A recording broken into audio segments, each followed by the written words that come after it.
হর মহাদেব, জয় শ্রী কেদার। 3:20 বাজে এখন। আমরা রওনা দিয়েছি কেদারনাথের উদ্দেশ্যে। তো 3:20 রওনা দিচ্ছি আমরা, কারণ একটু দেরি হয়ে গিয়েছে। আমাদের প্ল্যানিং ছিল আরো আগে রওনা দেওয়া। তো আমরা বাবা কেদারনাথের নামে রওনা দিয়ে দিয়েছি। সবাই আশীর্বাদ করবেন আমাদের জন্য এবং আমরা ধীরে ধীরে এগোতে থাকি। কত সময় লাগে আমরা অবশ্যই যাওয়ার পথে সম্পূর্ণ অভিজ্ঞতাটা আপনাদের সাথে শেয়ার করব। হরে কৃষ্ণ, হরে হরে মহাদেব, জয় শ্রী কেদার। এখন যেহেতু রাত 3:20, দেখতে পাচ্ছেন মধ্যরাত থেকে শুরু হয়ে যায় ঘোড়ার দৌড়াদৌড়ি। ঘোড়াতে করে এরা লোহার জিনিসপত্র ক্যারি করছে। আর যেহেতু এই পথে গাড়ি চলে না, কিছুই চলে না, আমরা সবাই জানি। তো এর প্রধান বাহনই হচ্ছে ঘোড়া বা খচ্চর। মূলত ঘোড়ার তুলনায় খচ্চরের পরিমাণটাই বেশি দেখা যায় এখানে। ল্যাম্পপোস্টের আলোতে আপনারা খুব ক্লিয়ার দেখতে পাচ্ছেন। কিছু কিছু মানুষ মাত্র বের হয়েছে।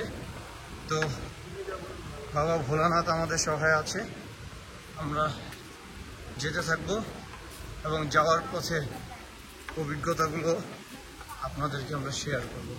এবং আপনারা চলার পথে কিছুক্ষণ পর পরই ল্যাম্পপোস্টের আলো পাবেন এবং আলোকিত আলোকসজ্জা দেওয়া আছে প্রতিটা রাস্তাতেই। তো এটা নিয়ে একটু সমস্যা নেই। এবং 24 ঘন্টাই রাস্তায় লোকজন চলাফেরা করে। তো অবশ্যই আপনারা সবসময় চেষ্টা করবেন সকাল সকাল একদম ভোরে বের হয়ে যেতে। কেদারনাথের প্রথম যে গেটটা পাবেন, এটা হচ্ছে সেই প্রথম গেট। এই গেটটা অতিক্রম করে আপনাদেরকে কেদারনাথের দিকে যেতে হবে। কেদারনাথ যাত্রায় যখন আপনারা পায়ে হেঁটে ট্রেকিং করবেন, রাস্তায় এরকম ছোট ছোট কম বেশি অনেকগুলো আপনার বুথ পেয়ে যাবেন। চলার পথ মোটেও সহজ ছিল না। সেই তাপমাত্রা ছিল 11 এরকম টেম্পারেচার। মোটামুটি ভালোই শীত ছিল। সেই 11 ডিগ্রি টেম্পারেচারে সকাল মানে ভোর রাত 3:20 রওনা দিয়ে এখন 5:30 বাজে জঙ্গলচট্টি আসলাম মাত্র। আর খুবই মানে কষ্ট, খুবই খারাপ পাহাড়। রেস্ট নিয়ে যেতে হবে।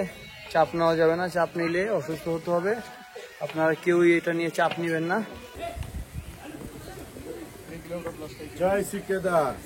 রাতে মাত্র 1.5 থেকে 2 ঘন্টা ঘুমিয়ে রওনা দিয়েছি, তো শরীরটা পুরো দুর্বল হয়ে যাচ্ছে। সমস্যা নাই, বাবা কেদারনাথের আশীর্বাদ আছে, পারবো। যখন নাকি কেদারনাথ পাহাড় ট্রেকিং করবেন, তখন 5-6 কিলো আসার পর কিছু শর্টকাট ওয়ে পাবেন। আপনারা দেখতে পাচ্ছেন এখানে কিছু শর্টকাট ওয়ে আছে। এখান থেকে ওইখানে উঠে যাবে, আর একটু দেরি করে হেঁটে এদিক দিয়ে যাওয়া যায়।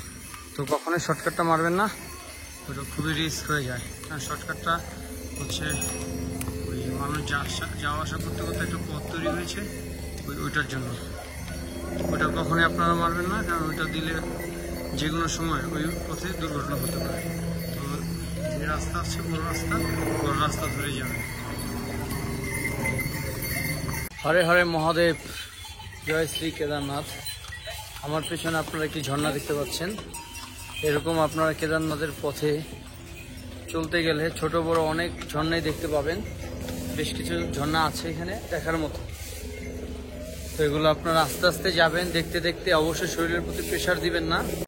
আর এইখানের যত উপরে উঠবেন ততই হচ্ছে আপনাদের খাবারের দাম, যে কোনো পণ্যের দাম প্রচুর পরিমাণ বেড়ে যায়। কারণ হচ্ছে ওরা সমতল থেকে বিভিন্ন প্রোডাক্ট নিয়ে উপরে এনে বিক্রি করে, তার জন্য ওদের কস্টিংটা বেশি। ওদের দাম মাত্রাতিরিক্ত, একদম মাত্রাতিরিক্ত। 5 টাকাটা 10 টাকা, 10 টাকাটা 20 টাকা, এবং 20 টাকা একটা পানি মানে জল 40 টাকা পর্যন্ত হয়ে থাকে।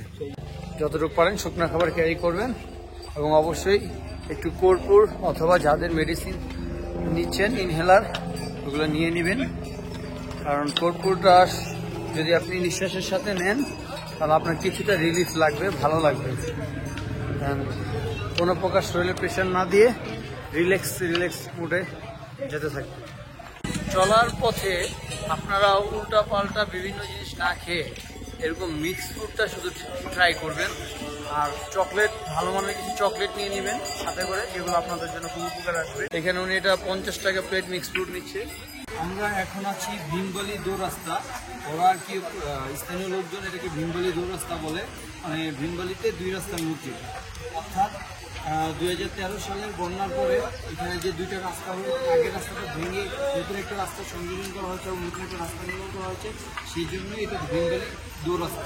এখন আপনাদেরকে সহজে আমি যেটা বলতে চাই যে আপনারা পায়ে হেঁটে যখন যাবেন অবশ্যই পুরান রাস্তাটা ব্যবহার করবেন। এবং এখানে যেটা দেখতে পাচ্ছেন নিচের দিকে ক্যামেরাটা আমি একটু ঘুরাবো, এখানে হচ্ছে যে ব্রিজটা দেখতে পাচ্ছেন, একটি সংযোগ ব্রিজ এপার থেকে ওপারে। এই ব্রিজটার রাস্তাটা দেখেন আপনি ভালো করে, একটু আমি জুম করে দেখাবো। এখানে পায়ে হেঁটে প্রচুর কষ্ট হয়, কারণ এটা অনেক ঘোরা, এটা একবার এক কর্নার থেকে আরেক কর্নার, এটা ঝিকঝ্যাকভাবে উপরে উঠছে। তো ঝিকঝ্যাক করে গেলে এটা প্রচুর কষ্ট হবে। আপনি যদি এই রাস্তাটা বরাবর যেটা সোজা এক রাস্তা, এই রাস্তাটা যেটা আপনি যান, আমি যে রাস্তাটা দিয়ে ঘুরছি এখন, এই রাস্তাটা গেলে আপনার জন্য সহজ এবং এটা মানে কষ্টটা কম হবে। আমরা কি রামপাড়া নদীর কাছে পর্বত থেকে স্রোত নেমে আসছে, এখান থেকে এখন শুরু হবে আসল যুদ্ধ। আপনার কতটা ধৈর্য আছে, আপনার কতটা শক্তি আছে এবং বাবা কেদারনাথের দিকে আপনার কতটা আস্থা, বিশ্বাস, টান আছে যে আপনি তার পর্যন্ত পৌঁছাবেন, আপনার সেই পরীক্ষাটা হবে এখন। কারণ এইখান থেকে শুরু সব বিপজ্জনক এবং ডেঞ্জারাস। আপনাদেরকে আরেকটা ইনফরমেশন দিয়ে রাখি, গৌরীকুণ্ড থেকে কেদারনাথ যাওয়ার পথে আপনারা 5 ভাবে যেতে পারবেন।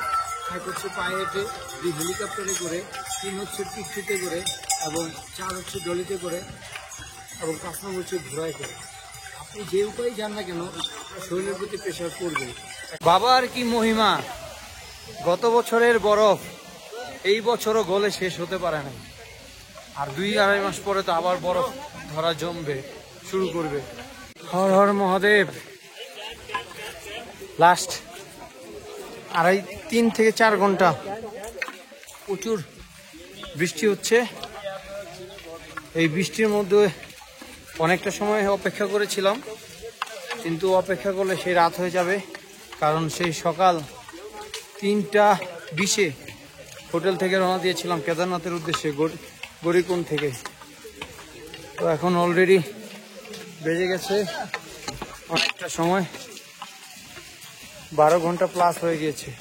ওই যে কেদারনাথ মন্দিরের মেইন ফটকের গেটটা দেখতে পাচ্ছেন, ওইখানে যাওয়ার আগে এখানে বেশ কিছু টেন্ট দেখতে পাবেন। অনেক এখানে বিভিন্ন দামে টেন্ট পাওয়া যায়। যদি আপনারা মন্দির প্রাঙ্গণে বা মন্দিরের আশেপাশে কোনো হোটেল বা রুম না পেয়ে থাকেন, তাহলে এই ধরনের টেন্টে থাকতে পাবেন। এগুলো খারাপ না, ভালো, তবে দামাদামি করে নেবেন।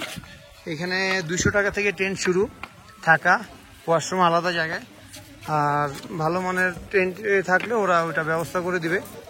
আর আপনার এখানে মন্দিরের আশেপাশে পেয়ে যাবেন এই সিজনে। মোটামুটি সিজনের সময় আসলে একটু চাপ থাকে, আগে থেকে বুকিং করে আসলে ভালো। তো ট্রেন দেখতে পাচ্ছেন, বিভিন্ন রেটের ট্রেন আছে, 200 থেকে 200, 400, 500, 600, 1000 টাকা পর্যন্ত। তো এগুলা আর একটু তাড়াতাড়ি যদি বিকেলের মধ্যে কেদারনাথ মন্দির প্রাঙ্গণে আপনি পৌঁছাতে পারেন, তাহলে ওখানে আপনারা কম টাকায় হোটেল পেয়ে যাবেন। ভোর এখন 4:10, আমরা বের হয়েছি মন্দিরের দিকে গর্ভগৃহ দর্শন করার জন্য। প্রচুর পরিমাণ ঠান্ডা, বাবা কেদার সহায় আছে। আমরা মন্দিরের দিকে যাচ্ছি। আপনারা প্রচুর রাতে আমরা টেন্টে ছিলাম, টেন্টে থাকার অভিজ্ঞতাটাও একটু আলাদা, অন্যরকম। বাট যদিও কিছুটা আমাদের জন্য কখনো অভ্যাস নেই, কখনো থাকি নাই, এই জিনিসটা কিছুটা হলেও কষ্টের। মন্দির প্রাঙ্গণের রুমের সংখ্যা, হোটেলের সংখ্যা খুবই কম, আর একটা দুর্গম জায়গা, যার জন্য এখানে ওরকম পরিমাণ পর্যাপ্ত থাকার ব্যবস্থা নেই বলে টেন্টে মানুষকে থাকতে হয়। তবে এই বছর 24 সালে দেখেছি গতকালকে এসে বেশ কিছু নতুন স্থাপনা তৈরি হচ্ছে হোটেল। আশা করি আগামী দিনগুলোতে এগুলো পর্যাপ্ত পরিমাণে হয়ে যাবে। আর প্রচুর ঠান্ডা, কান টুপি তো কভার করছে না। মন্দিরে যাই, আপনাদেরকে দেখাবো মন্দির প্রাঙ্গণ। মন্দিরে প্রবেশ করতে হলে হচ্ছে আপনার যে রেজিস্ট্রেশনটা করে আসছেন ওইটা দেখালে আপনাকে একটা সিরিয়াল দিবে। তো সিরিয়ালটা নিয়ে আপনাকে মন্দিরে দাঁড়াতে হবে, তাহলে আপনি সরাসরি ভিতরে গিয়ে পূজা করতে পারবেন এবং গর্ভগৃহ দর্শন করার সুযোগ পাবেন।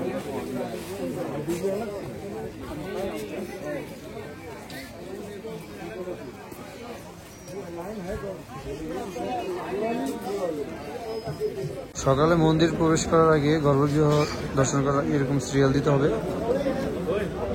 সেই সকাল 4টায় ঘুম থেকে উঠে এসে কেদারনাথ মন্দিরের টোকেন নিয়ে সিরিয়ালে আছি গর্ভগৃহ দর্শন করার জন্য এবং বাবা কেদারনাথের পূজা সরাসরি মন্দির থেকে দেওয়ার জন্য। এখানে অনেক ভক্তবৃন্দ আছে,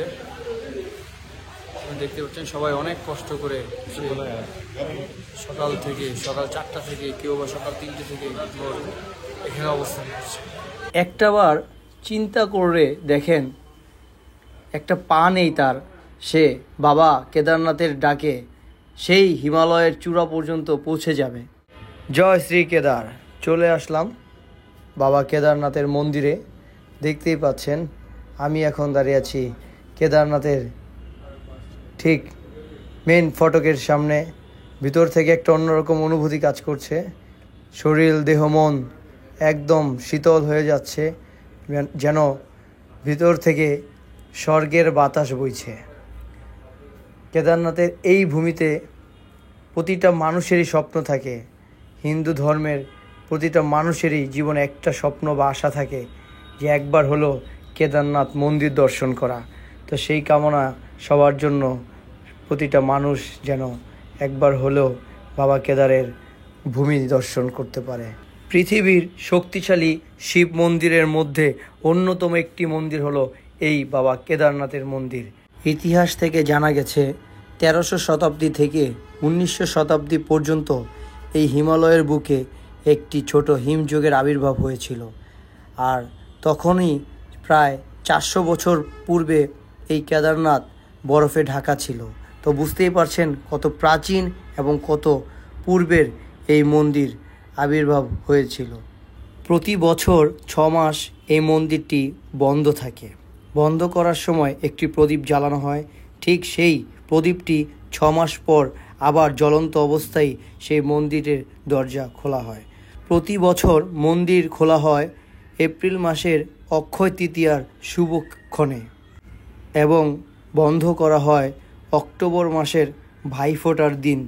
এবং বাবা কেদারনাথের মন্দির যখন বন্ধ থাকে, অর্থাৎ যে 6 মাস মন্দিরটি বন্ধ থাকে, বাবা ভৈরবনাথের মন্দির অর্থাৎ কেদারনাথ থেকে 650 ফুট উঁচুয় পাহাড়ের চূড়ায় বাবা ভৈরবনাথের মন্দির অবস্থিত।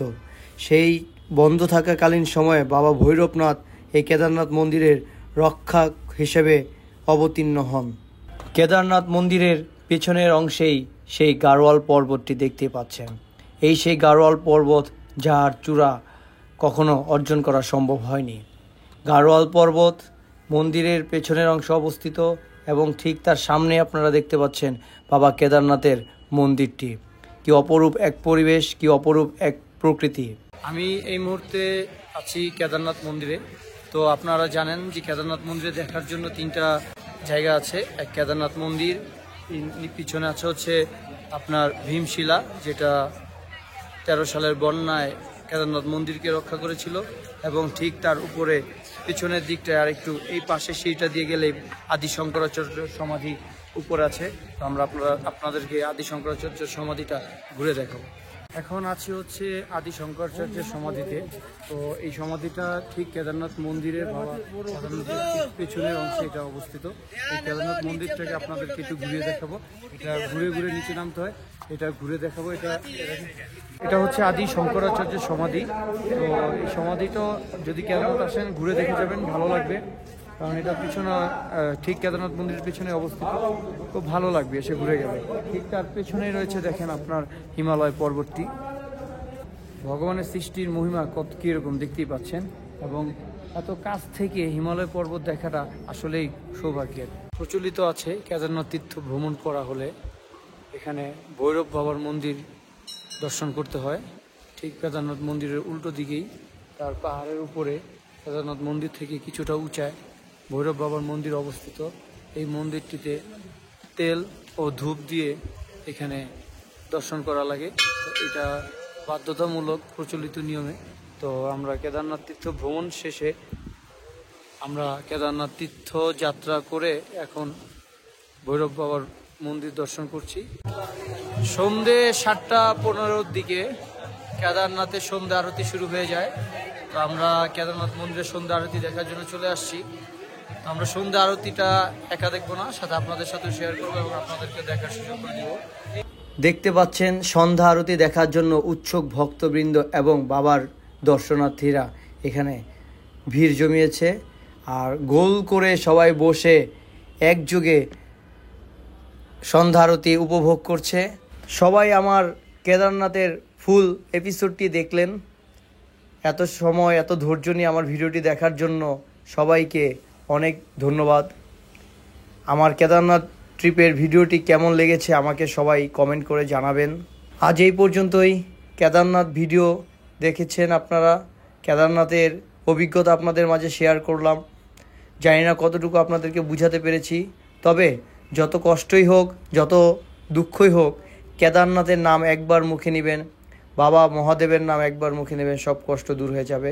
কারণ আপনি যদি মনে মনে একবার চিন্তা করেন কেদারনাথে আসবেন, সেটা কোনো না কোনোভাবে সম্পূর্ণ হবেই। বাবা কেদার সবার সহায় আছে। হরে হরে মহাদেব, জয় শ্রী কেদার। আজ এই পর্যন্তই। ভিডিওটি দেখার জন্য সবাইকে অসংখ্য ধন্যবাদ। আমি লোকনাথ বিদায় নিচ্ছি কেদারনাথ মন্দির থেকে। এখন আমরা নামছি। পরবর্তী ভিডিও দেখার জন্য সবাইকে আগাম আমন্ত্রণ রইল। ধন্যবাদ সবাইকে। হর হর মহাদেব।